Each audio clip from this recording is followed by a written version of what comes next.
Бул Product Vision Board деп аталат. Бул нерсени Google, Facebook ошондой чоң компаниялардын баары колдонот. Ошолордун баары ар бир кичинекей продукт болобу, чоң продукт болобу, ошонусу позицияга карай колдонуучуларды рыноктун сегментин көрсөтөсүңөр. Могу жерде сегмент деген түшүнүк эмне деп жазган ошол. Азыр Вакытсыз.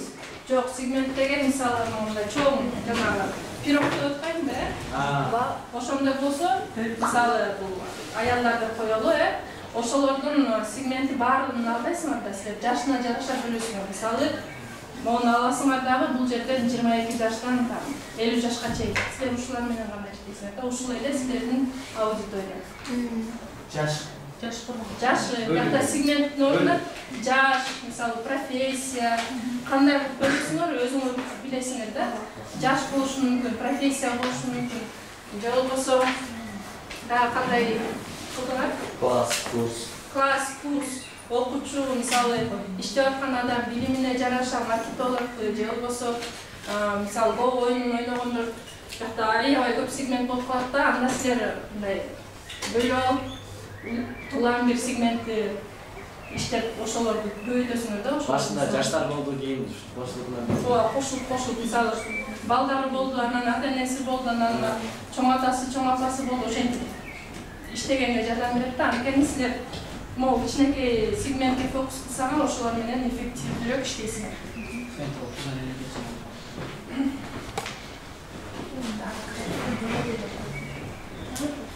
Кайсы рынокаден жана определять эткенсе, негизги угуучулар жана колдонуучулар дейм. Мисалы, жакта закон Паретто деген баарыңар билесиңер да, 80/20 деген бар го. Ал кирешенин 80%-и 20% аудитория алып келет деген да. Мисалы, сизде сегментте 4-5 сегмент бар болсо, 1, 2, 3, 4, 5, ошолордун бирөөсүнө эле силердин курсуңар аябай жакшы билет да, ошолор силердин основной аудитория болот да. Анан ошол основной аудиторияга силер реклама беришиңер керек, калгандары аркасында ичип келет.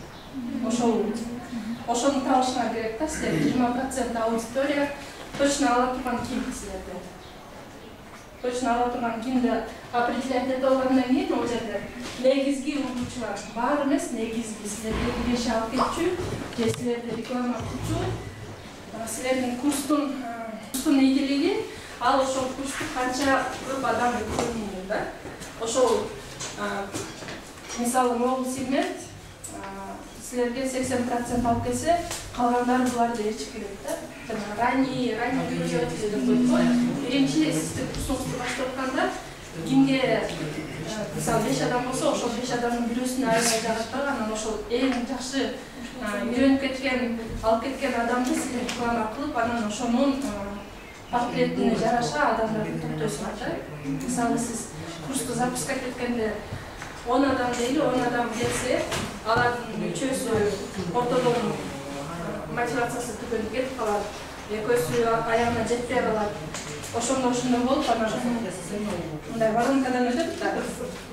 Мисалы, жерде башында 10 болсо, анан кийин 8 калат, анан кийин 5 калат, анан 3-өс бүтөт да. Ошол 3 адамдын историясын силер рекламалашыңар керек да. Ошол 3 адамдын историясын силер бөлүшүшүңөр керек. Маркетинг ошол 3 адамдын аркылуу болот да. Ошондо силер көп акча колуп койсуңар рекламага, баарына беребиз депчи.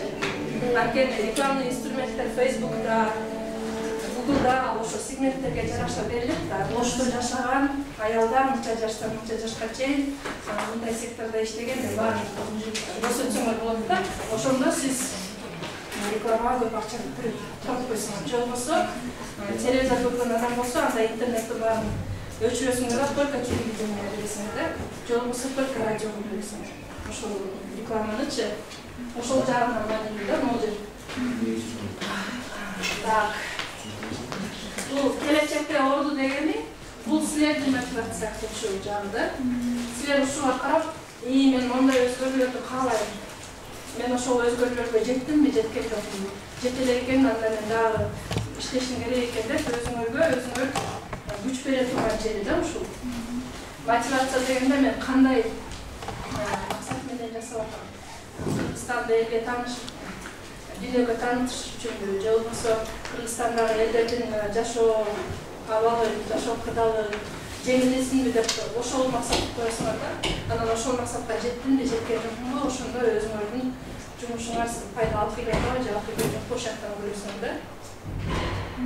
Так, бул керектиги дегенде көйгөйүн баарын карап көрдүк, кандай пайда алып келет, бул рекламага келет да. Силердин көйгөйүңөрдү чечет деген именно ошол аудиториябызга ошол реклама сөздөрүн ушул жерден ойлоп табабыз да. Көйгөйүн чечкен жагынан, анан кандай пайда алып келген жагынан, анткени адамдар өзүнө көйгөйдү чечкен продукцияны сатып алгысы келет, же курсту, же болбосо пайда алып келген курсту сатып алгысы келет да. Ошол жерде рекламный лозунгдар, рекламный жанагы тексттер ушул жактан чыгат да, сүрөттөр. Бул жерде болсо уже сиздин курсуңуздун баалуулугу. Курсуңуз эмне деген курс, жакшыртуунун кандай мүмкүнчүлүктөрү бар. Эгер только онлайн болсо, офлайнда кошуп кете аласызбы, только офлайн болсо онлайн кошуп кете аласызбы. Эгерде айырмасы жок болсо мен кантип айырма кыла алам, кантип башкалардан өзгөчө бир нерсе кыла алам. Мисалы, курс жасап, курсту өткөндөн кийин кошумча бир нерсе кошуп беремби, башка курска 50% кошуп беремби, ошонусу менен айырма боломбу, ошону ойлоносуңар да. Эмне менен мен башкалардан өзгөчөлөнөм. Ошо курс сатып алган адам эмнеге кайра мага кайрылып келет. Бул жерде ошо силер бир курсуңарды сатып алган адам менен кайра курс сатканын билесиңер да ушул жерде. Ошон үчүн бул жерде жакшылап жооп беришиңер керек. Бул болсо уже сизде бизнес максаты дегенде бир акча каражаты чыгат, же болбосо жанагы көп статус, кандайдыр бир статуска ээ болосуз, мисалы эксперт па, электрондо коммерция деген сыяктуучу, же болбосо тренер статусуна ээ болосуз. Ушул жерде мындай сизге боло турган пайда чыгат да. Ошону карап көрүңүз. Азыр бир сыра айтып берген информация менен азыр бир сыра өзүңөрдүн жазганыңарды текшерип коюңуз. Чын эле ошондой сизге жоопторду берип атабы же болбосо жетишсизби?